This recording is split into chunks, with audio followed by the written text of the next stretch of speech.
So you're trying to retire in 2024 and just not sure where to start.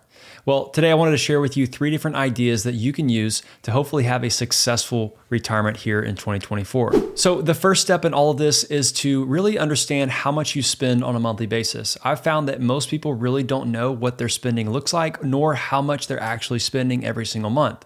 So what does this look like and what do I suggest? Well, I'd say, hey, go back over the last 12 months, over the last calendar year, and see what your spending on average has been on a monthly basis. Now, a lot of people like to throw out the one-offs and say, well, I had to buy the car, or I had to buy Christmas gifts, or I had to buy birthday gifts, or whatever it is, or the AC unit perhaps went out. All those things are one-offs, yes, but the reality is there's always going to be a one-off. So I would encourage you not to exclude those from your monthly spending amount as you're finding the average. Make sure you're leaving everything in there so you don't misrepresent how much you think you're spending every single month. So that's the first step. You've got to audit your spending and see how much you're spending every single month, or at least you have over the last 12 to 24 months.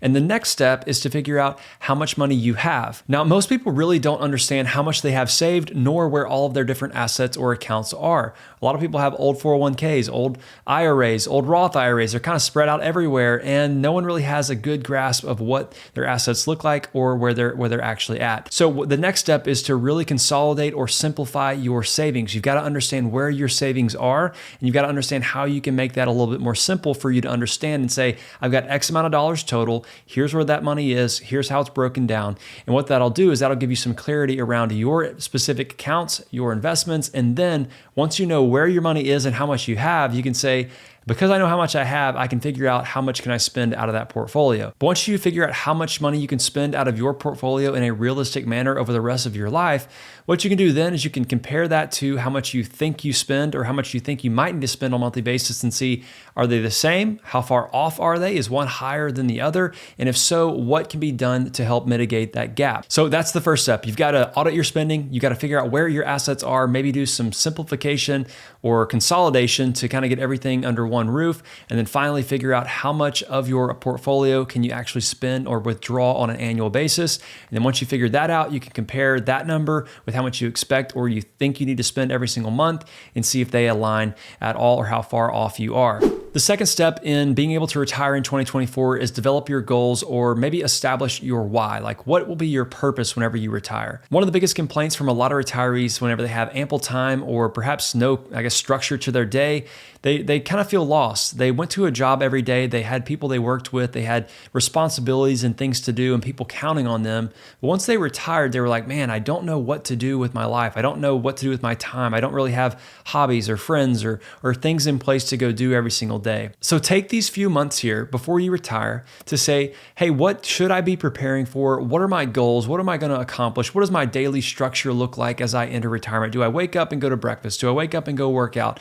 What about lunch? Who am I eating lunch with? Am I eating at home? Am I going out to eat? What about dinner? Am I doing that with my spouse? Am I going with friends? Like, what does your day look like in retirement? And really say, hey, here's the structure, here's the goals, here's the purpose that we can attach to our retirement. That way you have a fulfilling retirement. We don't want your retirement to be a regret. We don't want you wishing you could go back to work because you don't have anything to do. Establish and kind of start thinking about the hobbies or things you want to grow in or learn more about as you enter your retirement years so that you get to actually live your retirement well. So that's the second step in all of this. You've got to establish your purpose, identify your why and your goals in retirement. What are you going to do? Who are you going to do them with? And what new things are you going to learn and accomplish in your retirement years? Now, once we've done the first two things, we've kind of understood our spending, how much money we have, where it's all at, how much we think we can spend in retirement realistically, and then attached our why or our purpose to those things. What I think the next step is really just to write all these things down.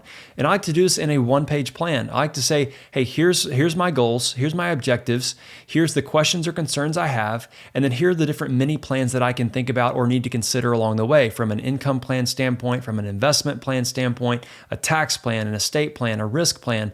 You kind of identify and bullet out all these different things that kind of are top of mind to you or of concern to you, and really put these on one page. Really keep it simple. I'm a fan of simplicity, and I think overcomplicating it really brings out analysis paralysis, and that's whenever people end up either never retiring or always live in fear in retirement. So create your one-page plan, create your list or your document of all the things that you think you need to look at, consider changing or optimizing, the goals that you want to achieve, the things you want to do, and then from there, that'll be your guiding principle principles as you move forward in retirement. Now, right here on the screen, what you can see is an example of this one-page plan. Now, this is what I like to build for my clients. So this is kind of an example of what you could expect if you were to work with me. But what I wanted to do is offer to you, if you'd like a copy of this just to have for yourself to maybe model your one-page plan after, what you can do is you can email me. My email should be down below in the description. You can grab that, shoot me an email, and just let me know, hey, Jacob, I'd love a copy of that one-page plan. That way I can build mine as I try to retire here in 2024. Also, lately, a lot of people have been asking me, hey, Jacob, are you taking on new clients? Am I able to work with you? Could I hire you as my advisor? And the answer to that is yes, I am taking on new clients, but a lot of people are wondering what that process looks like. So if you're curious about what it looks like to work with me or just wanting to learn more, feel free to schedule an intro call with me, and there should be a link down in the description below for you to go do that. And that'll just be a free, no obligation call to learn more about how I serve my clients. So with that, I hope this video has been helpful for you as you continue to evaluate and kind of plan for your retirement here in 2024. And if it has been helpful, please give it a like and then also subscribe to the channel so you don't miss any future videos.